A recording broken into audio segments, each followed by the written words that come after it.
Monday morning. This is what January? Not January. It's February. February the 5th. And it's mute something here. February 5th. So it's 6 a.m. My favorite time of day is already knows it watches this chat on it.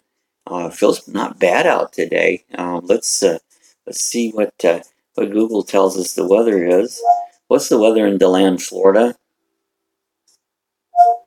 In DeLand, it's mostly cloudy and 64, with mostly cloudy skies and a high of 66 in the forecast. 64, but did you hear how high? It's only going to get 66. We're only going to gain 2 degrees. So it's could be a little bit warmer, but it's nice for the morning there. I see the rest of the week, we're supposed to hit top end to 80 again this week. So weather's getting break. We get into February, the weather starts getting better and better all the time. Let's see if she has a good joke for us. Tell us a joke. 2 goldfish are in a tank. One turns to the other and says, "Do you know how to drive this thing?" Oh man, have you ever seen a goldfish drive a tank? Yeah, it's pretty cool. They're kind of squirrely or kind of fishy. I think that whole story is kind of fishy, you know. Hey, I've been looking at this. We got this SpaceX launch. It's a Falcon Heavy. It's going to be going up tomorrow, and it's going to be quite a rocket. This is the largest rocket since the space shuttles, and it's going to have 5 million pounds of thrust. They have like 27 engines on this thing, and there's like 3 stages that comes off of this, and they're actually going to recover all 3. 2 of the stages will come back to the Kennedy Space Center. They have these pads, and been watching these. They've been having these Falcon X rockets with 1 stage coming back.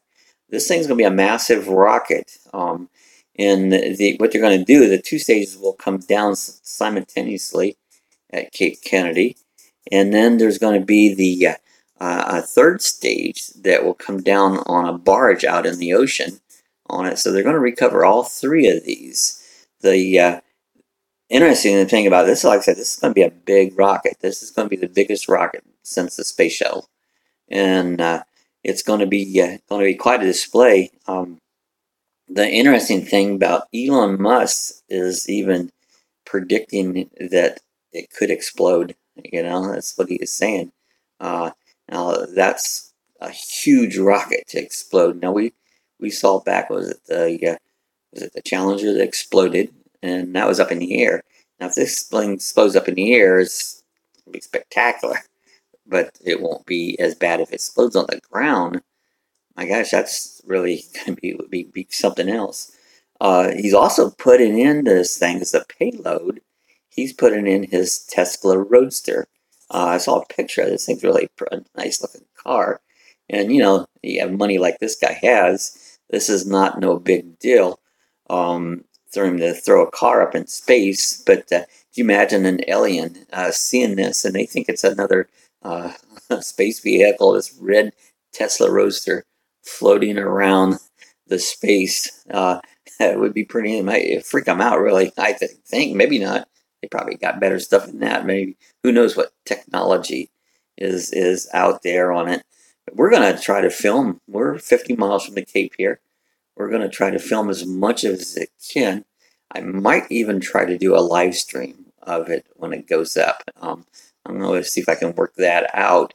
The thing is, when you go to film, especially with like some new rocket, a lot of times there's a lot of holes, delays, and chances are this is supposed to go off at 1:30 Tuesday, that's Eastern time,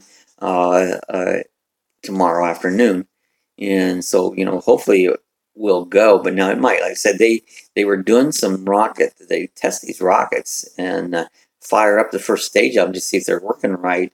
And they had delay after delay after delay, just even testing it. So it would not surprise me if it gets delayed from tomorrow. But we'll see. We're going to get prepared for it. See what we can do. Possibly try to do a live stream. That might be fun.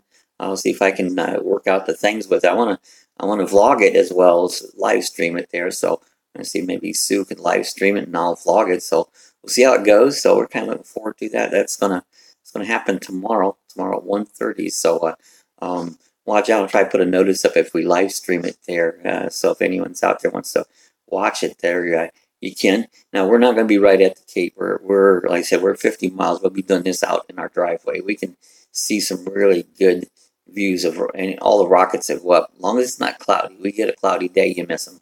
But if it's not cloudy, we can get a good view. So this will be just off the end of our driveway there, but it's pretty exciting. I remember back in the shuttle days, used to go out here and watch them, and they were cool, especially at nighttime. The whole sky would light up when the shuttles go up. This is supposed to be as big, I don't know, maybe possibly bigger than the shuttle, so it'll be quite a rocket launch. So we're gonna do that this week. So that'll be kind of an exciting thing going on for the week that's coming up. I wanted to talk a little bit about. I seen where they was using some laboratory rats and kind of claimed that they had a cure for cancer, and that would be pretty cool. Cancer is a nasty thing. Um, that I don't know what really causes cancers. My mom always had the theory that we depleted our earth of things that's vital nutrients and things in our ground. Um, we are so EPA. That's how you say EPAs.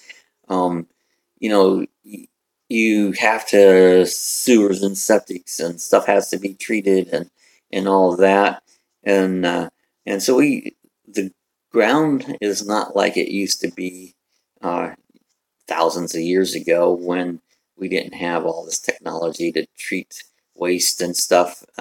Garbage being buried and garbage used to just, it would recycle. It would, rot and recycle back to it.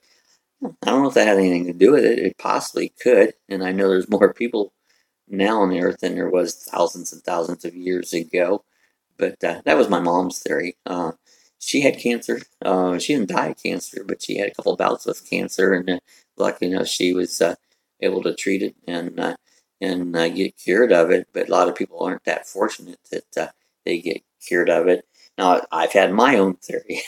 I don't hardly eat any vegetables. Not for this reason. I just don't care for vegetables that much.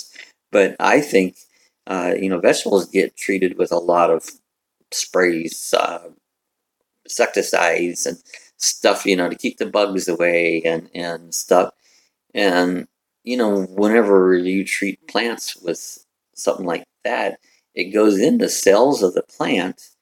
And when you eat it, technically you're eating that same stuff that you're treating it with was poison. And I do believe that could possibly cause cancer. It's my theory. It doesn't, and there's nothing to back it, but it's just my theory.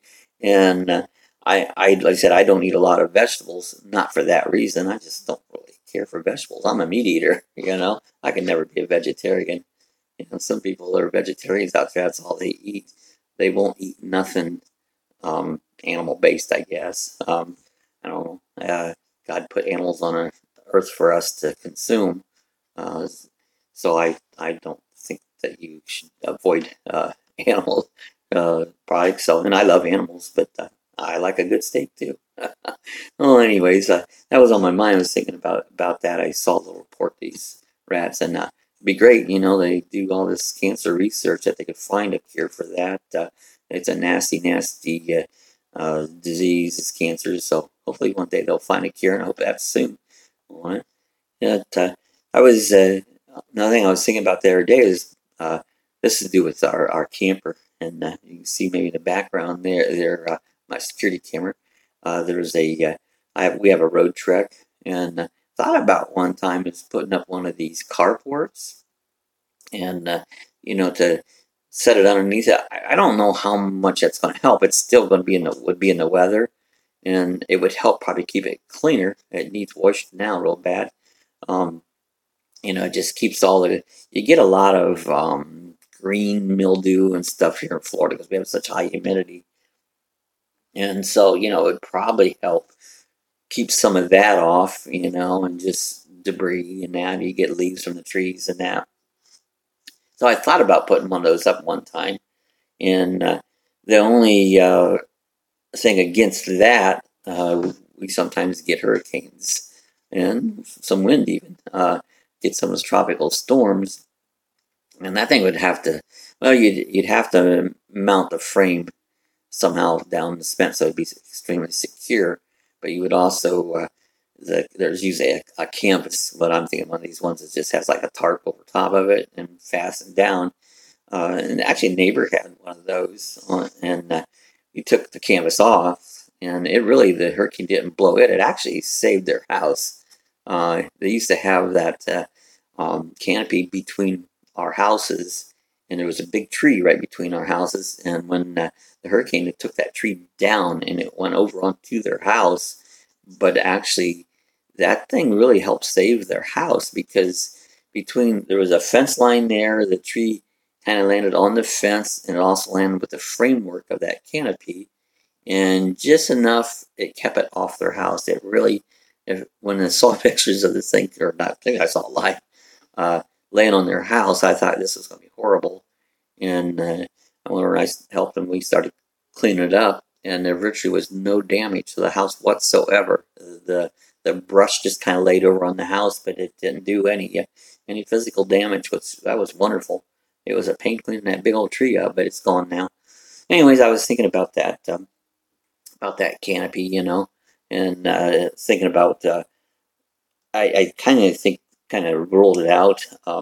You have enough problems during a hurricane without adding to them on it. So some of your road truck people out there that watches that, what kind of shelters do you use in yours? And of course, what state do you live in? What kind of weather conditions? I would think snow up north would be another problem for those too.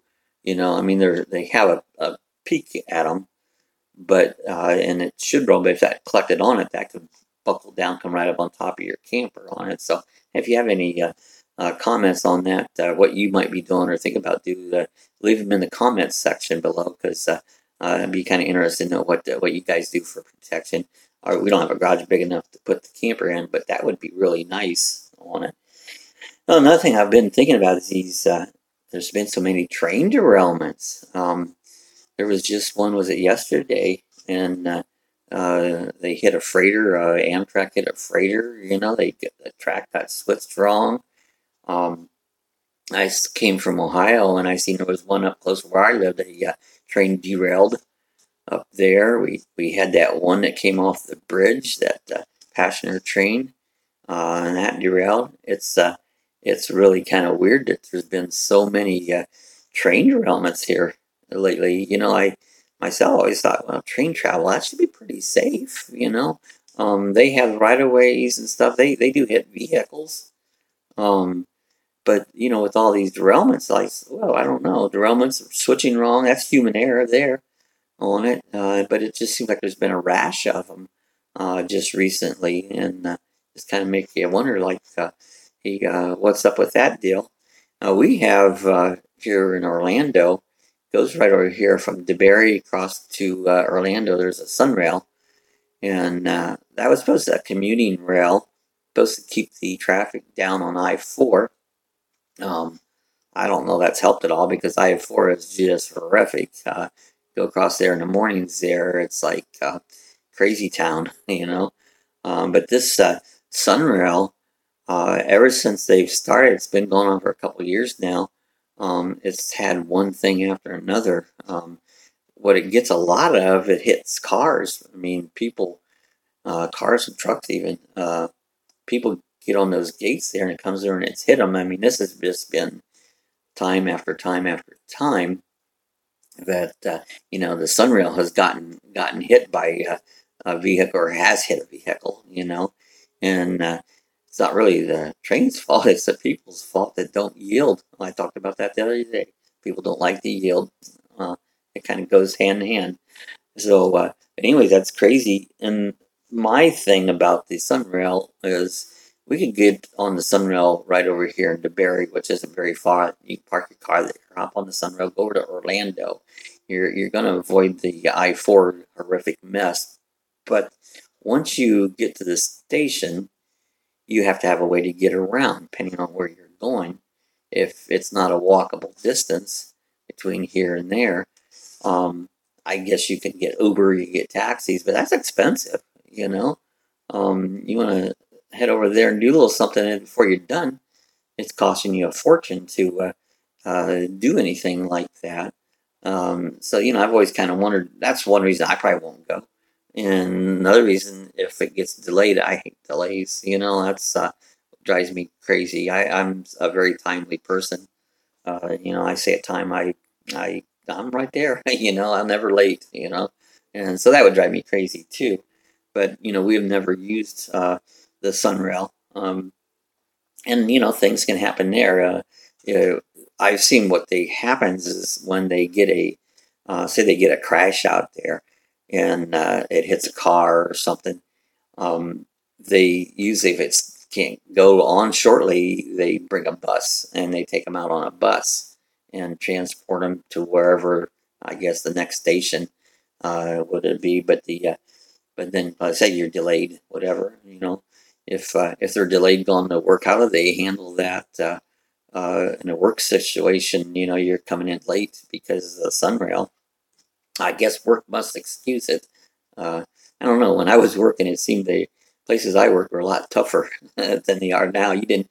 Uh, we started work, and there was a horn would blow, and you commenced working, and you don't stop working until the horn blows again. If you're late, you get so many strikes, something like three of them, three in a certain period, and you could possibly be fired. Um, I guess none of the places I worked at was a casual place. It wasn't. You couldn't make a phone call while you was working. You couldn't. Uh, I need to take time off to go do this. Places I worked didn't allow that. It's like, I guess I worked in some nasty, nasty places. I worked in it was not a steel mill. We made stuff out of steel. We made traction bars for race cars, and we made bowling machines, the consoles, and welded up the consoles for it, and tracking for barn door tracking, and just metal stuff on it. And that was up in Ohio, and I worked there like I think it was like 5 years, maybe 6 years, and a nasty place to work. It was cold in the winter. I mean, extremely cold in the winter, and it was hot in the summer. That's Ohio. Ohio actually gets hotter than it does in Florida in the summertime. But man, do they get cold in the wintertime. So it's. But anyways, I worked at places like that. But back to getting to the Sunrail, that if you was late for like that, they only excuse it so many times. I don't know, maybe they have exemptions over there. It's like, oh yeah, we checked Sunrail, there was an issue, and that's the reason that it was late. So they must have that. It'd be nice to have lenience. I just guess never worked any place that had that much lenience on it. So anyway, today looks like it's going to be not warm, but it ain't going to be bad today. I think I said 66.